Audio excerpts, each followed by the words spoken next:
Hello and welcome to my channel Lakshya Sutra here college possible. आज की ये वीडियो एनसीईआरटी साइंस के क्लास 6 के चैप्टर 4 के ऊपर है, जिसका नाम है वस्तुओं के समूह बनाना। इससे पहले मैंने आपको 6 क्लास की साइंस की 3 चैप्टर आपको कंप्लीट करके वीडियो प्रोवाइड कर दी है। अगर आपने वो नहीं देखी हो तो ऊपर के आई बटन पर क्लिक करके आप देख सकते हैं, या फिर आप नीचे के डिस्क्रिप्शन बॉक्स में देख सकते हैं। तो चलिए वीडियो को शुरू करते हैं। तो टॉपिक का नाम है आपका वस्तुओं के समूह बनाना। देखिए, सब कुछ जिसे हम देख या छू सकते हैं वो आपकी वस्तु कहलाती है। क्लास 6 के अकॉर्डिंग वस्तु की परिभाषा कुछ इस प्रकार है कि जिसे हम देख या छू सकते हैं वो आपकी वस्तु कहलाती है। नेक्स्ट पॉइंट देखते हैं हम। वस्तुओं के समूह बनाने से किसी वस्तु का व्यवस्थित अध्ययन करने में आसानी रहती है।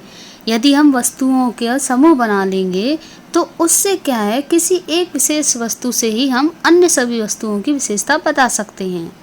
आगे देखते हैं, हमारे चारों ओर की वस्तुएं एक या एक से अधिक पदार्थों से बनी होती हैं। नेक्स्ट पॉइंट है, किसी वस्तु को बनाने के लिए किसी पदार्थ का चयन किया जाना उस पदार्थ के गुणों तथा उपयोग की जाने वाली वस्तु के प्रयोजन के आधार पर निर्भर करता है। अर्थात यदि हमें कोई वस्तु बनानी है तो उसके लिए 2 बातें आपकी निर्भर करती हैं। पहली तो ये उस पदार्थ में क्या गुण होने चाहिए, और दूसरा वो जो वस्तु हम बनाएंगे उसका क्या यूजेज होगा। जैसे मैं कहूँ हमें बनाने हो बर्तन, तो बर्तन बनाने के लिए हमें उसका यूज़ के आधार पर कोई सस्ती वस्तु यूज़ करनी पड़ेगी, अर्थात पदार्थ यूज़ करना पड़ेगा, और पदार्थ में भी वह क्वालिटी होनी चाहिए जो एक बर्तन बनाने में सही मायने में यूज़ हो। आगे है पदार्थ जिनमें कटने के बाद चमक होती है, उसमें हमें द्युति दिखती है। अर्थात कुछ पदार्थों को काटने के बाद उनके साइड्स चमकने लगते हैं, उसे ही हम द्युति कहते हैं। पदार्थ जिनमें इस प्रकार की द्युति होती है वे प्राय धातु होते हैं। जिनमें इस प्रकार की द्युति पाई जाती है वो आपके धातु कहलाते हैं। उदाहरण में आप देख सकते हैं लोहा, तांबा, एल्यूमिनियम और सोना धातु के उदाहरण हैं।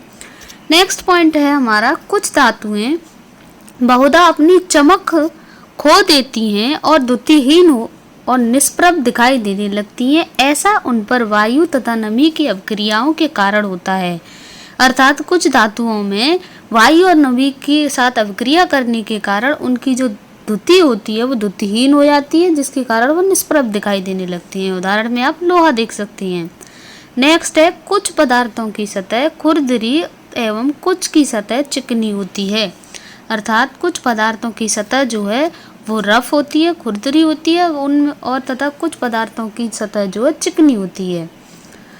आगे है, वे पदार्थ जिन्हें आसानी से संपीड़ित किया जा सके। संपीड़ित मतलब उन्हें आसानी से दबाया जा सके या खरोचा जा सके, तो वे पदार्थ जो हैं वो आपके कोमल पदार्थ कहलाते हैं। वहीं जबकि अन्य पदार्थ जिन्हें संपीड़ित करना कठिन हो वो कठोर पदार्थ कहलाते हैं।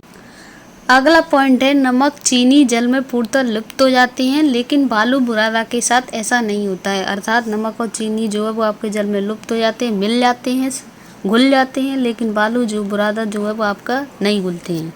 नेक्स्ट है, कुछ ऐसे द्रव लिक्विड जो जल में मिश्रित नहीं होती हैं, वे अपनी अलग से एक परत बना लेते हैं कुछ समय के उपरांत। आगे है, भली भांति मिश्रित होने वाले में नींबू का रस और सिरका है। अर्थात नींबू का रस और सिरका जो है वो आपका जल में आसानी से घुल जाते हैं।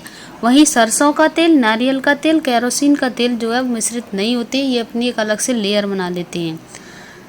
नेक्स्ट पॉइंट आपका कह रहा है कि कुछ गैसें जल में विलेय हैं जबकि अन्य गैस ऐसा नहीं है। अर्थात कुछ गैसें जल में विलेय होती हैं और कुछ गैसें जल में विलेय नहीं होती हैं। वह थोड़ी मात्रा में विलीन होती हैं। कुछ गैसें थोड़ी मात्रा में विलीन होती हैं, जैसे ऑक्सीजन गैस। उदाहरण में आप देखें, ऑक्सीजन गैस जो है वो आपके जंतुओं और पादपों की उत्तरजीविता के लिए अत्यंत महत्वपूर्ण है। अर्थात उनके जीवन यापन के लिए ऑक्सीजन गैस बहुत महत्वपूर्ण है। अगला पॉइंट है, जल में अविलेय ठोस जल से पृथक हो जाते हैं। अर्थात जो ठोस जल में घुलते नहीं हैं वे अलग से पृथक कर लिए जाते हैं। नेक्स्ट पॉइंट है जल से हल्की वस्तु जल में तैरती है, जल से भारी वस्तु जल में डूब जाती है। जो भी वस्तु जल से हल्की होगी वो जल पर ऊपर सतह पर तैरेगी और जो भी वस्तु भारी होगी वो जल में डूब जाएगी। आगे देखते हैं, ये आपकी टेबल जो है वो मैंने पारदर्शिता के आधार पर पदार्थ को 3 भागों में बांटा किया, उसकी टेबल है। तो टेबल के माध्यम से मैं आपको समझाती हूँ। पहला है अपारदर्शी और जिसे इंग्लिश में ओपेक बोलते हैं। दूसरा है पारदर्शी जिसे इंग्लिश में ट्रांसपेरेंट कहते हैं। पारभासी ट्रांसलूसेंट कहते हैं। तो अपारदर्शी जिसके आर पार नहीं देखा जा सके अपारदर्शी। पारदर्शी जिसके आर पार स्पष्ट रूप से देखा जा सके पारदर्शी। पारदर्शी का मतलब ही यही हुआ, पार पार देखा जा सके।